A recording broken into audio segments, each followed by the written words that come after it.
రాజకీయాలు ఇప్పుడు అసలైన సినిమా కనిపిస్తోంది. వెండితెరపై దళపతిగా వెలిగిపోయిన విజయ్ తన కొత్త పార్టీ తమిళగ వెట్రి కళగంతో ఎన్నికల్లో ప్రభంజనం సృష్టించారు. డిఎంకే, అన్నా డిఎంకే వంటి ద్రావిడ దిగ్గజాల కోటలను బద్దలు కొట్టి 108 సీట్లు సాధించి అతిపెద్ద పార్టీగా అవతరించారు. అయితే గెలుపు గుర్రం ఎక్కిన గమ్యాన్ని ముద్దాడాలంటే ఆయనకు మరో 10 మంది ఎమ్మెల్యేల మద్దతు అవసరం. మే 7న ముఖ్యమంత్రిగా ప్రమాణ స్వీకారం చేయాల్సి ఉన్న గవర్నర్ పెట్టిన కండిషన్లతో తమిళ రాజకీయాల్లో తీవ్ర ఉత్కంఠ నెలకొంది. అసలు చెన్నై కోటలో జరుగుతున్న ఆ నెంబర్ గేమ్ ఏంటో ఇప్పుడు స్పెషల్ స్టోరీలో చూద్దాం. ఎన్నికల ఫలితాలు రాజకీయ పండితులను సైతం విస్మయానికి గురిచేశాయి. మొత్తం 234 స్థానాలున్న అసెంబ్లీలో మ్యాజిక్ ఫిగర్ 118 కాగా విజయ్ నేతృత్వంలోని టీవీకే 108 స్థానాలు గెలుచుకుని సింగిల్ లార్జెస్ట్ పార్టీగా నిలిచింది. ఇన్నాళ్లు రాష్ట్రాన్ని ఏలిన డీఎంకే 59 సీట్లకు, అన్నా డీఎంకే 47 సీట్లకు పరిమితమయ్యాయి. అయితే అతిపెద్ద పార్టీగా ప్రభుత్వాన్ని ఏర్పాటు చేసే అవకాశం ఇవ్వాలని విజయ్ గవర్నర్ రాజేంద్ర విశ్వనాథ్ ఆర్లేకర్ కు మెయిల్ చేశారు. బుధవారం సాయంత్రం ఆయనను కలిసి కాంగ్రెస్ మద్దతుతో తమ బలం 112కు చేరిందని వివరించారు. కానీ గవర్నర్ మాత్రం రూల్స్ విషయంలో కఠినంగా వ్యవహరిస్తున్నారు. 112 మంది మద్దతు సరిపోదని, ప్రభుత్వ ఏర్పాటుకు అవసరమైన 118 మంది ఎమ్మెల్యేల మద్దతుంటేనే ఆహ్వానిస్తామని స్పష్టం చేశారు. దీంతో దళపతి విజయ్కు పదవి గండం పట్టుకుంది. కాంగ్రెస్ పార్టీ డీఎంకేతో దశాబ్దాల బంధాన్ని తెంచుకుని విజయ్కు మద్దతు తెలపడం ఇక్కడ గమనార్హం. ఇందుకు ప్రతిఫలంగా కాంగ్రెస్ కు మంత్రివర్గంలో 2 కీలక బెర్తులు దక్కే అవకాశం ఉంది.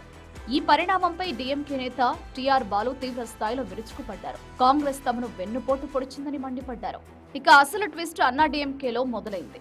ఆ పార్టీకి ఉన్న 47 మంది ఎమ్మెల్యేలో దాదాపు 30 మంది విజయ్ ప్రభుత్వానికి మద్దతిచ్చేందుకు సుముఖంగా ఉన్నట్లు వార్తలొస్తున్నాయి. అయితే పార్టీ అధినేత ఎడప్పాడి పళనిస్వామి మాత్రం విజయ్తో కలిసే ప్రసక్తే లేదని తేల్చి చెప్పారు. ఈ నేపథ్యంలో ఎమ్మెల్యేలు చేజారిపోకుండా ఉండేందుకు అన్నా డీఎంకే తన నేతలను పుదుచ్చేరిలోని ఒక రిసార్ట్ కు తరలించింది.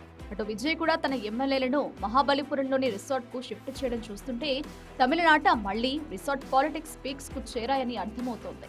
మరోవైపు డీఎంకే అధినేత ఎంకే స్టాలిన్ వ్యూహాత్మక మౌనం పాటిస్తున్నారు. అన్నా డీఎంకే మద్దతుతో ప్రభుత్వం ఏర్పాటు చేస్తారన్న వార్తలను ఆయన కొట్టిపారేశారు. విజయ్ ప్రభుత్వాన్ని ఏర్పాటు చేసే వరకు తాము 6 నెలల పాటు వేచి చూస్తామని, ఎలాంటి ఆటంకం కలిగించమని స్టాలిన్ ప్రకటించడం ఇప్పుడు చర్చనీయాంశంగా మారింది. అంటే విజయ్కు సరిపడా బలం లేకపోయినా ప్రతిపక్షం నుంచి వెంటనే ఎలాంటి అడ్డంకులు ఉండవని ఆయన సంకేతాలిచ్చారు. అయితే గవర్నర్ మాత్రం బల పరీక్షకు ముందే స్పష్టమైన మెజారిటీని కోరుతున్నారు. ఒకవేళ ఏ పార్టీ కూడా 118 సీట్ల మద్దతును నిరూపించుకోలేకపోతే తమిళనాడులో హంగ్ అసెంబ్లీ ఏర్పడే అవకాశం ఉంది. అప్పుడు గవర్నర్ నిర్ణయం అత్యంత కీలకంగా మారుతుంది.